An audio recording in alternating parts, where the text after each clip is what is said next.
Merħba, jena Mario Xfirat nsemmilkom għal program RASimbRAS. RASimbRAS differenti mis-soltu il-għaliex se nkun qed niproponulkom intervista, konverzazzjoni iktar minn kull ħaġa oħra ma' żewġ artisti illi bħalissa qegħdin jieħdu sem fil-Malta Biennale .art. Il-Malta Biennale li kien inawgurat propju it-3 fil-għaxija joħodna sal-31 ta' Mejju. Min huma l-artisti? L-artisti huma Ibrahim Mahama mill-Ghana u Camilleri, artist Awċi.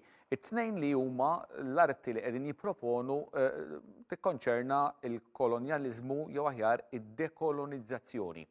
L-intervista saret waqt il-ftuħ ta' din l-edizzjoni tal-Malta Biennale, din l-ewwel edizzjoni tal-Malta Biennale fil-Palazz tal-President fil-Belt Valletta. Ejja narawha.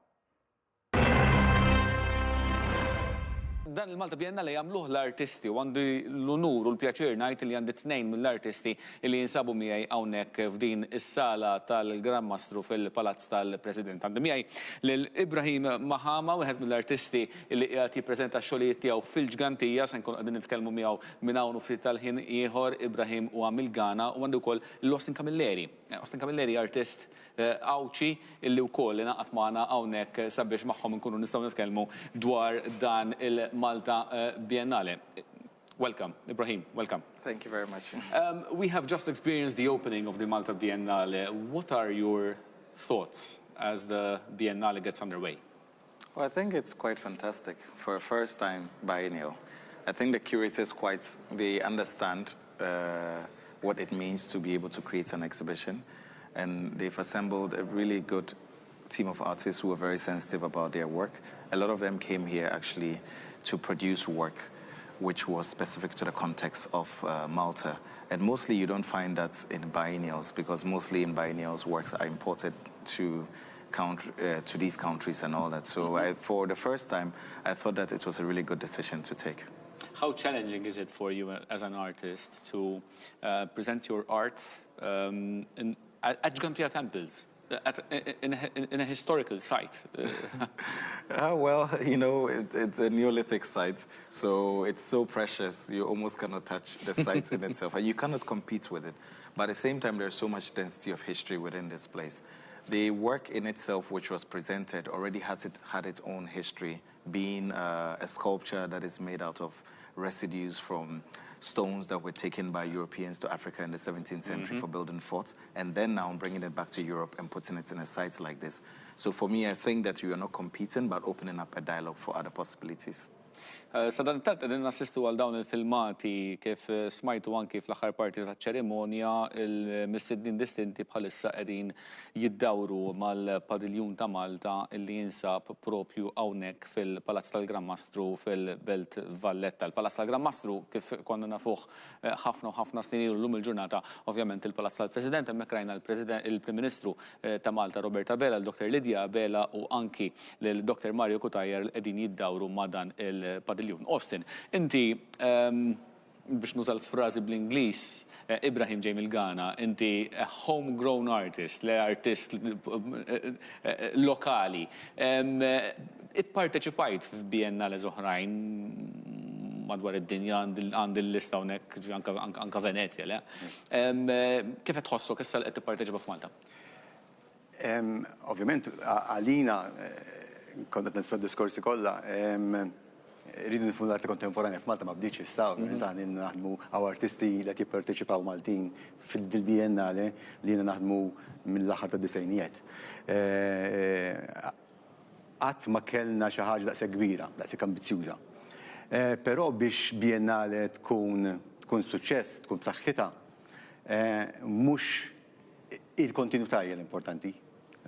Ġifieri mhux importanti li jkollok l-ikbar l-ewwel edizzjoni kbira.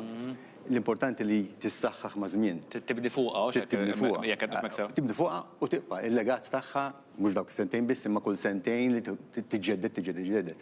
Għax jiena qed ngħidlek ilna 30 sena naħdmu hawnhekk u kellna tentattivi ta' festivals oħrajn li bdew imma sfortunatament they fizzled out kif jgħidu bl-Ingliż. U dan naħseb importanti ħafna li eventwalment ikun hemm commitment mill-awtoritajiet fuq din ħaġa li tkompli. Ibrahim, Austin was saying that the foundations have been laid. but now the challenge for Malta is to repeat herself in 2 years' time. What do you think? No, I think it's possible, certainly. I think art is always about sensitivity, you know, as they kept talking about at the opening. And I think it's very important that the moment where we open ourselves to these sensitivities through contemporary art, because contemporary art is one of the moments in history which allows us to be able to think about human values as a universal thing, not as from, let's say, a European or an African or an Asian perspective. So suddenly, now that Malta is having the first contemporary art biennial, it should make it a lot more, it should make the country a lot more sensitive. And also, hopefully, I hope that people locally will embrace the biennial, they will attend the biennial, and then they will be a lot more sensitive about not just the art that they see, but also the things that they see around them in their local environments.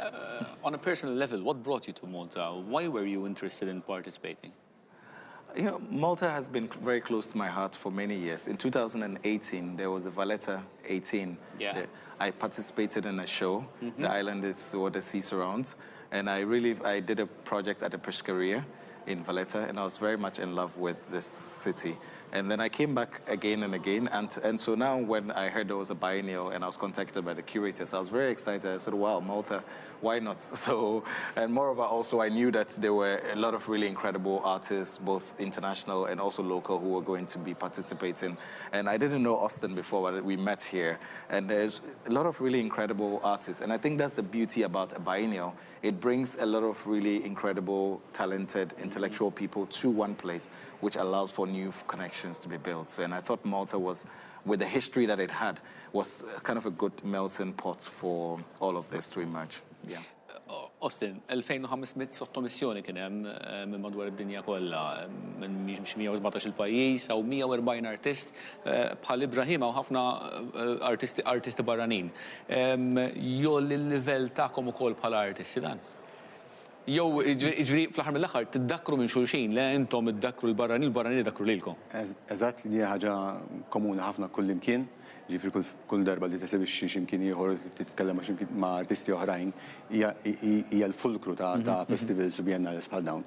Dil-biennale jien ma kontx ħafna hekk bħalma kien Ibrahim li ġi 60 ilu, però dal-aħħar ġranet hemm klima sabiħa ħafna bejn l-artisti. Ma nafx smajtu xi ċabċib li jagħmlu l-artisti li Sofija ħolqot atmosfera sabiħa. Sofija hija l-kuratur tal-bjena. Il-kuratur tal-bjena. Ħolqot din l-atmosfera fejn hemm skambju u għajnu reċiprika minn kulħadd. Ħaġa sabiħa wkoll li artisti Maltin bħalna qed jgħinu ħafna wkoll fil-loġistika ta' artisti barranin. U din dan jawgura tajjeb ħafna. Biennale bħal dan, x'taħseb illi għandu jħalli? Fl-aħħar mill-aħħar intom tixtiequ li l-pubbliku jikkonkorri, l-pubbliku jattendi, l-pubbliku jara u sa ċertu punt imiss bidejh. Però aħna f'Malta qisu l-arti li normalment napprezzaw hija l-arti barokka ta' żmien il-kavallieri anke l-post li qegħdin fih, l-affarijiet illi ntirtu minn 300 sena ilu, 400 sena ilu law.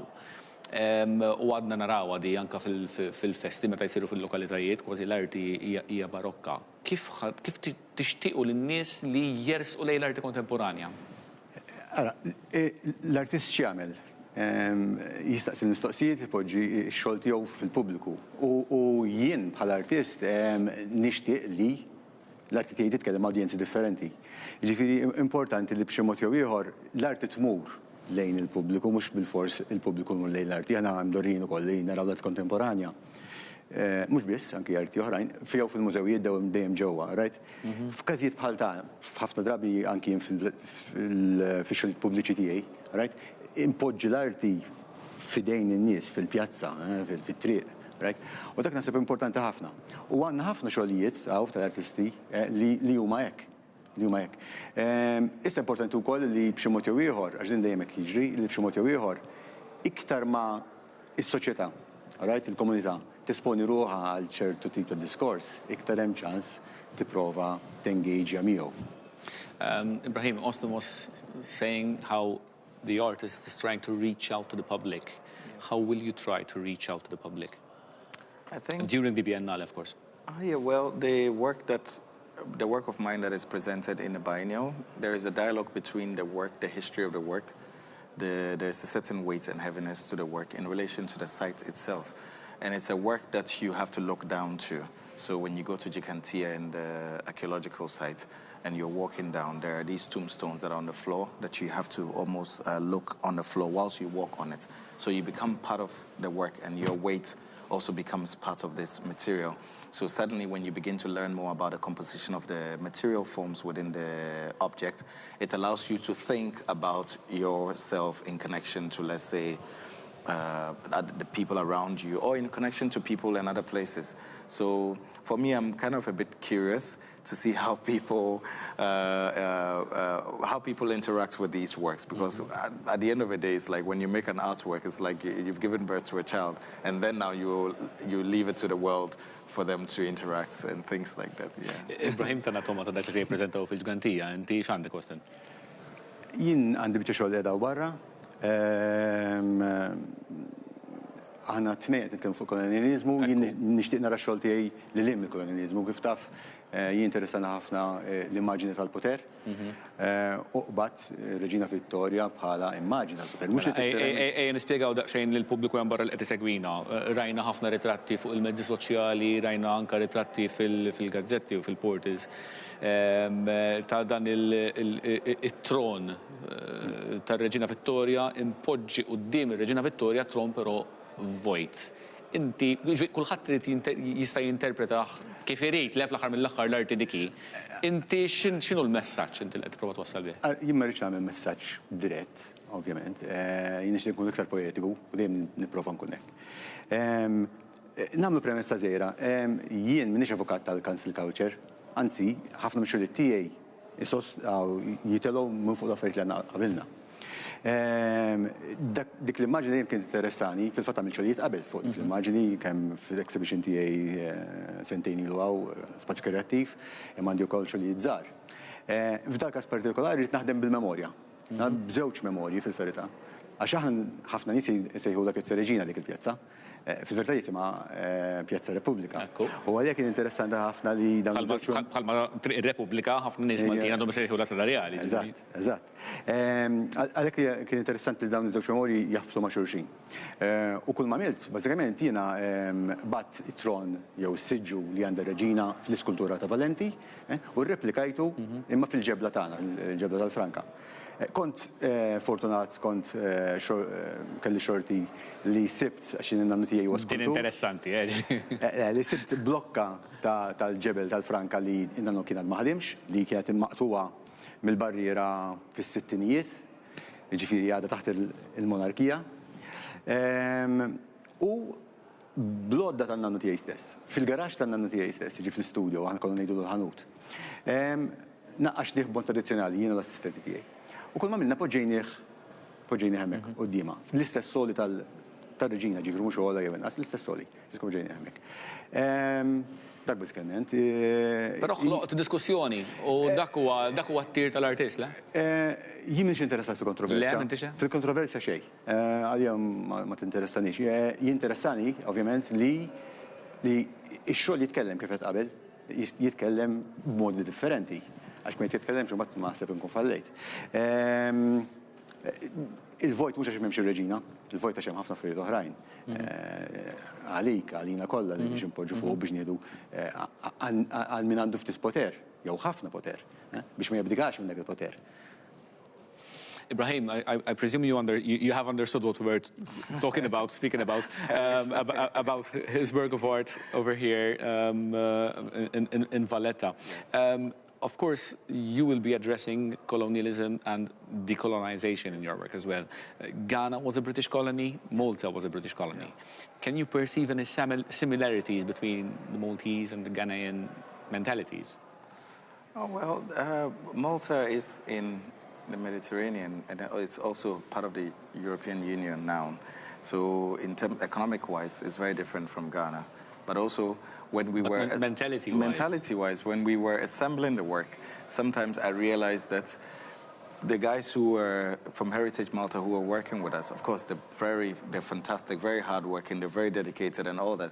But sometimes you realize that there was this lack of connection to this kind of art or work that they were dealing with. So sometimes you could see the way that maybe they would treat the objects or things like that, because it's very ordinary, you know. And I think that it takes quite a long time for people to somehow appreciate like the very ordinary things.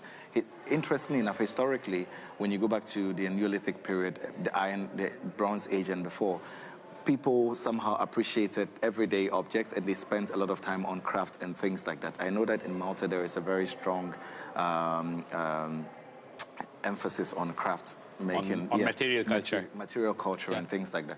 And it's the same that has been in Ghana for a long time, but that was somehow almost lost in a way. So you have a generation that is almost out of touch together with that. And I think that it's through artistic events like this, and also like investment into culture and things like that, it can somehow reignite this spark, which can also allow for society to reconnect with these.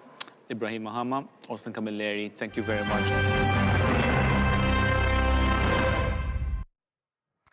RASimbRAS għallum jintem hawnhekk, fakarkom kuljum fit-3 ta' war nofsinhar, fis-6 u nofs ta' filgħaxija u ssibuna wkoll fuq YouTube. Nsemmilkom.